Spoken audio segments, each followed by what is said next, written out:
Informasi lainnya, Tribuners, palang jalan Ambon Liang dipicu satu unit angkot milik warga dilempar OTK, rusak kaca dan bodi. Pengemudi angkutan kota atau angkot jurusan Liang melakukan aksi pemalangan jalan di perbatasan negeri Wai Liang, Kecamatan Salahutu, Kabupaten Maluku Tengah, Senin 20 April 2026. Aksi ini dipicu insiden pelemparan salah satu mobil angkot milik warga negeri Liang yang terjadi lebih awal sekitar pukul 6 pagi di kawasan Klostor Hurnala, Negeri Tulehu. Akibatnya kendaraan dilaporkan mengalami kerusakan pada bagian kaca dan bodi. Diketahui pelemparan dilakukan oleh sekelompok orang tak dikenal atau OTK. Menindaklanjuti hal itu, aparat keamanan TNI Polri pun terjun ke lokasi guna melakukan pengamanan dan negosiasi dengan pengemudi.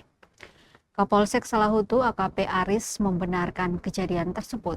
Pihaknya kemudian menggunakan pendekatan persuasif untuk meredam potensi konflik yang berkepanjangan. Selanjutnya, sekira pukul 10:30 waktu Indonesia Timur, upaya mediasi pun dilakukan di Mapolsek Salahutu, melibatkan Raja Negeri Tulehu, Raja Negeri Liang, unsur kecamatan, serta pihak keluarga terkait. Hasil mediasi menghasilkan sejumlah kesepakatan penting.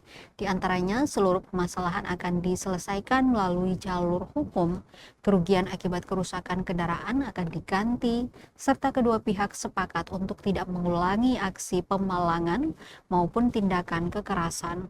Berkat sinergi aparat dan dukungan seluruh pihak, akses jalan akhirnya berhasil dibuka kembali pada pukul 12 siang. Arus lalu lintas pun berangsur normal setelah sempat lumpuh selama beberapa jam.